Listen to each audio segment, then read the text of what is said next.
S'informer, c'est se donner les moyens de comprendre le monde qui nous entoure. Fidèles internautes de Le Rural Bénin TV, bonsoir et bienvenue dans ce journal.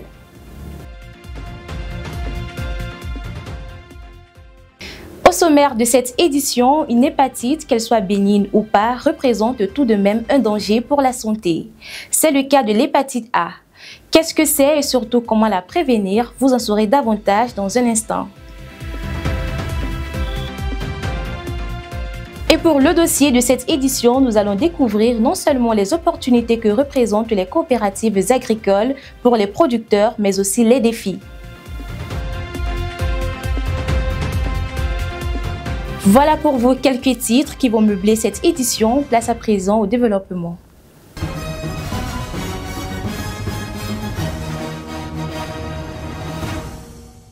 À nouveau, bonsoir à tous et merci pour votre fidélité à notre chaîne Le Rural Bénin TV.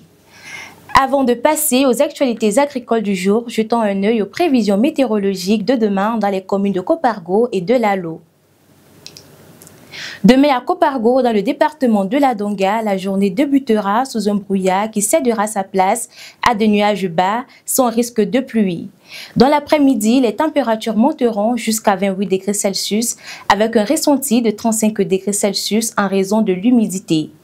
Quelques éclaircies alterneront avec des passages nuageux, laissant un faible risque d'averse estimé à 25%.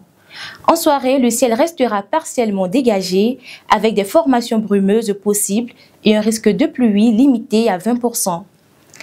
À Lalo, dans le département du Koufo, la matinée commencera à 22 degrés Celsius avec un ressenti de 26 degrés Celsius en raison de l'humidité sous un brouillard laissant place à des nuages bas sans risque de pluie. Dans l'après-midi, le ciel restera très nuageux avec possibilité de foyers orageux et un risque de pluie de 40%. En soirée, quelques éclaircies apparaîtront avec un risque de pluie de 30%. Les actualités agricoles à présent, la Fédération nationale des coopératives villageoises des producteurs de coton a entrepris dans les communes de Lalibori et du Borgou une tournée nationale de suivi, de sensibilisation et d'appui conseil auprès des cotonculteurs. Démarrée le 18 septembre dernier, cette initiative a pour objectif d'amener les producteurs, avec l'accompagnement des agents d'encadrement, à respecter rigoureusement les itinéraires techniques de production. Parlons maintenant santé avec une infection largement propagée mais qui est souvent négligée. Au nombre des 5 types d'hépatite reconnus par l'Organisation internationale de la santé figure l'hépatite A qui représente un problème pour la santé publique. Souvent prise pour un trouble alimentaire, elle peut pourtant être plus néfaste pour les personnes de 3e âge et les plus fragiles. Comment se transmet-elle et comment la prévenir? Muriel Runkari et Guillaume Atingosu nous en parlent. Suivez. De simples gestes de barrière sanitaire peuvent nous protéger de nombreuses maladies, dont l'hépatite A. Peu connue du grand public, cette infection reste pourtant bien présente.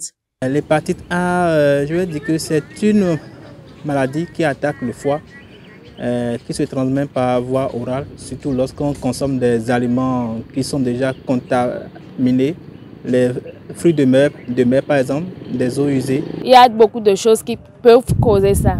Il y a les cuillères mal lavées, les gens n'entretiennent pas les nourritures et les nourritures qui ne sont pas bien cuites. L'hépatite A est une maladie qui attaque généralement le foie.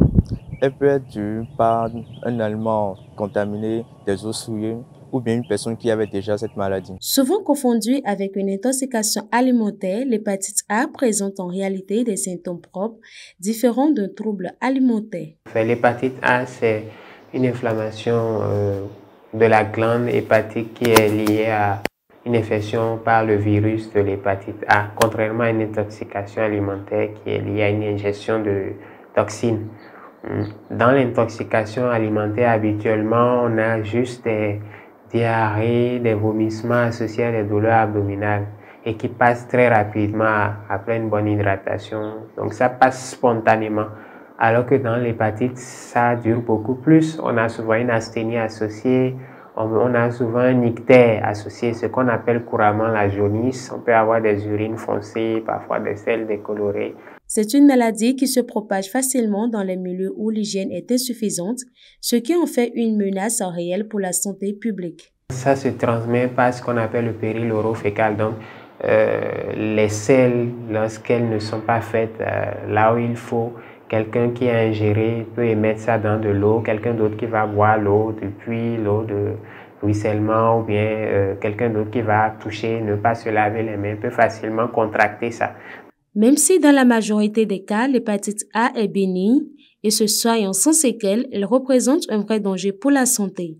Pour s'en protéger, il est essentiel d'adopter des habitudes simples, se laver régulièrement les mains à l'eau et au savon, consommer des aliments bien cuits, éviter l'eau non potable et maintenir un environnement propre. La vaccination contre l'hépatite A constitue également une protection efficace, surtout pour les personnes les plus exposées. Dans quelques jours, précisément le samedi 27 septembre 2025, le Rural Bénin TV célébrera ses 5 années d'existence, placées sous le thème Agriculture et médias, 5 ans d'engagement pour un Bénin prospère et durable.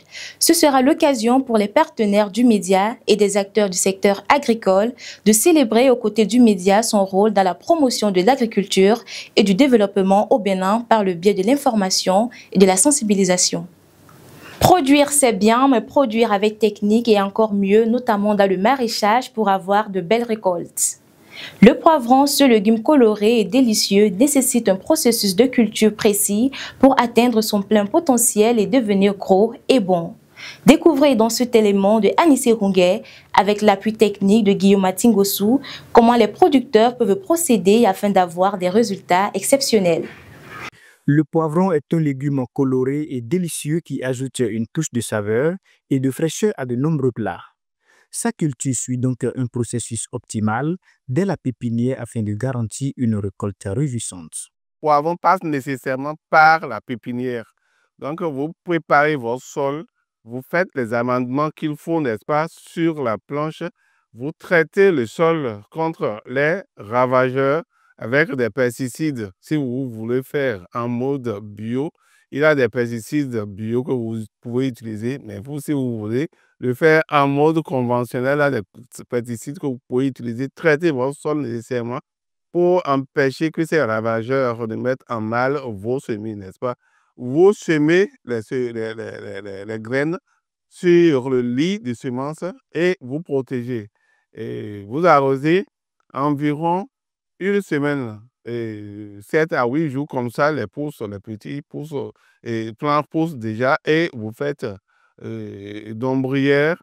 2 jours après, vous pouvez enlever l'ombrière pour que le soleil puisse rentrer dans votre pépinière correctement. Et vous arrosez. Après 21 jours, normalement, si tout se passe bien, après 21 jours, vous pouvez déjà faire le repiquage. Après la pépinière, la deuxième étape intéressante est celle du repiquage qui suit à son tour un processus. Le repiquage de poivron se fait, comme je le disais tantôt, 21 jours après semis. Et effectivement, il faut arracher délicatement les plants, arroser correctement les plants avant de les arroser. De les arracher. Arracher en morte. Qu'est-ce que cela veut dire? Arracher pour que du sable, une morte de sable, soit sur les racines avant d'aller les planter. Comme ça, les plants ne souffrent plus de manque d'eau avant de reprendre. Très sensible de nature, certaines mesures essentielles méritent d'être prises afin de mieux conserver pour prolonger leur durée de vie et maintenir la qualité de la production. Le poivron est un légume très très sensible contre les grandes pluies. En saison pluvieuse, nous avons des problèmes d'attaque sur les feuilles. Nous avons une maladie qui provoque la nécrose foliaire. Donc, les feuilles sont tachées. C'est une maladie bactérienne qui est très difficile, n'est-ce pas, à contrôler. Donc, le poivron n'aime pas l'abondance de pluie. Quand il pleut beaucoup, c'est difficile. Donc, c'est pour ça d'ailleurs, quand il faut arroser, irriguer le poivron, nécessairement, on arrose au pied, au collet, pour que les feuilles ne soient pas mouillées. Si les feuilles sont mouillées, cela favorise le développement de ces maladies. Donc, voilà. Et C'est pour ça qu'il est un peu difficile de produire le poivron, n'est-ce pas, en saison pluvieuse. L'optimisation de la culture du poivron repose sur une approche intégrée, prenant en compte l'aménagement du sol, le repiquage, la gestion en saison pluvieuse et la protection permettant aux producteurs de maximiser le rendement et d'offrir des produits de haute qualité. Une crise de maïs secoue actuellement la filière maïs au Bénin. Plus de 15 000 tonnes de maïs de première consommation issues de la campagne 2025 restent sans preneur. Selon Étienne Serro Moïse, président de l'Association des producteurs de maïs au Bénin, le sac de 110 kg qui se vendait récemment à 25 000 francs CFA est désormais cédé à 10 000 francs CFA, voire moins. La chute vertigineuse des prix inquiète les acteurs du secteur. Malgré ces prix dérisoires, les grossistes en provenance des grandes villes peinent à trouver des débouchés commerciaux, aggravant ainsi l'impasse dans laquelle se retrouvent les producteurs. Nous y reviendrons dans les prochaines éditions. Un tour d'horizon à présent au-delà de nos frontières, le Sénégal ouvre son marché aux importations d'oignons entre le 19 septembre et le 31 décembre 2025. Cette décision prise par le ministère de l'Industrie et du Commerce en collaboration avec l'Agence de régulation des marchés et l'interprofession oignons du Sénégal vise à garantir un approvisionnement régulier et adéquat du marché intérieur. Le dossier du jour à présent, je l'annonçais également en titre, une fois de plus, l'adage populaire « l'union fait la force » continue de se prouver. Dans le domaine de l'agriculture, il s'agit des coopératives agricoles. Les coopératives agricoles, ces véritables entreprises collectives qui permettent aux producteurs de mutualiser leurs ressources, d'améliorer leurs conditions de travail et de mieux atteindre leurs objectifs. Nous vous montrerons comment elles offrent des opportunités concrètes, notamment pour l'achat de matériel, de semences et l'accès au financement, tout en incitant les jeunes à s'investir dans le secteur. Détails dans cet élément signé Jean-Dac Rousseau et Pierrot Degila.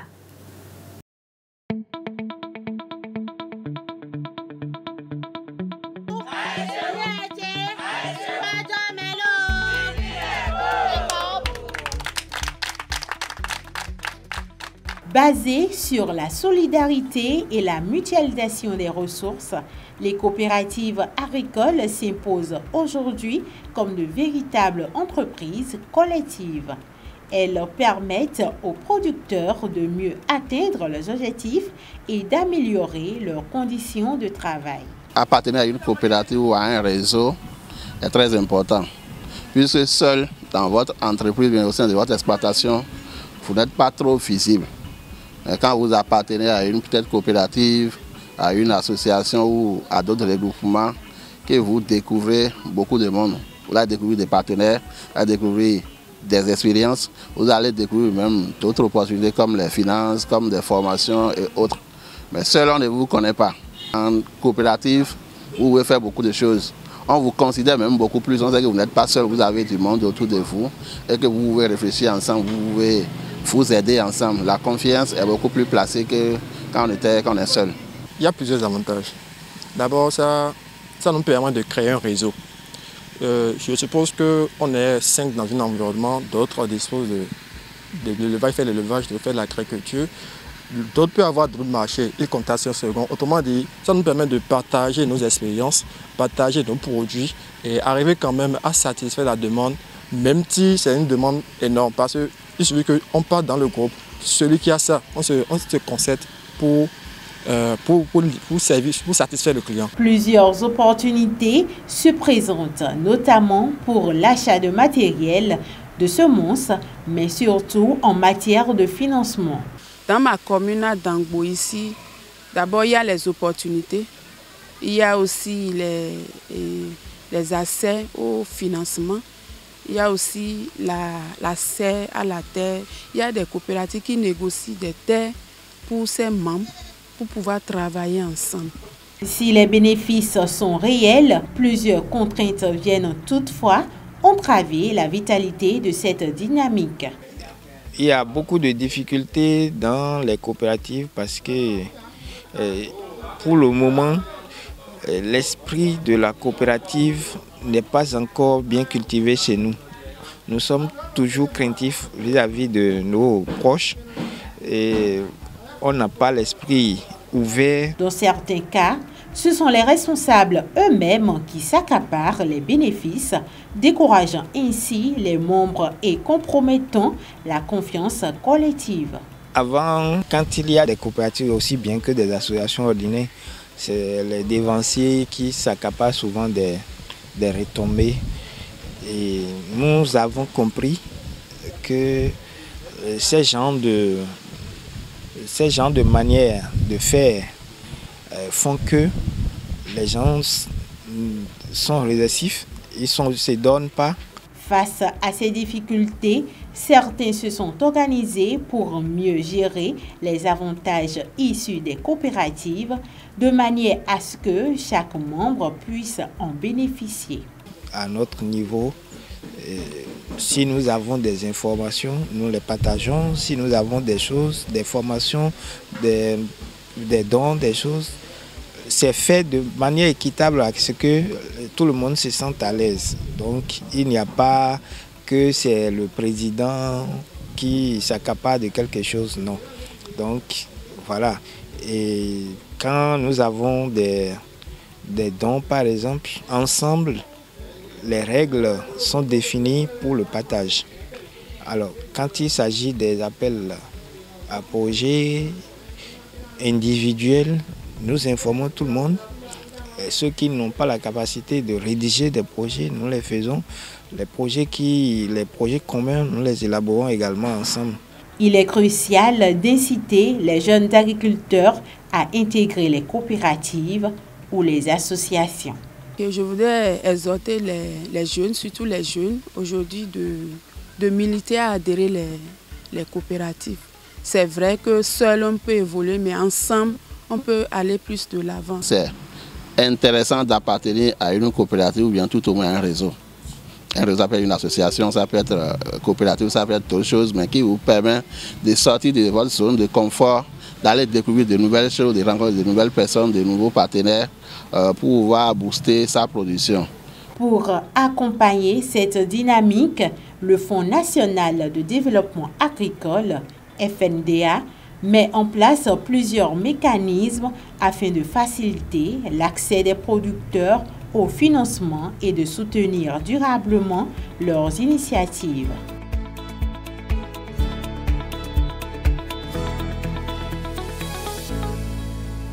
Le succès ne vient pas à ceux qui attendent, mais à ceux qui agissent avec détermination. Chaque effort accompli aujourd'hui construit les réussites de demain. C'est sur cette citation d'encouragement que nous mettons un point final à cette édition de votre journal. On se retrouve le vendredi prochain pour une nouvelle compilation des actualités agricoles. Bonsoir chez vous.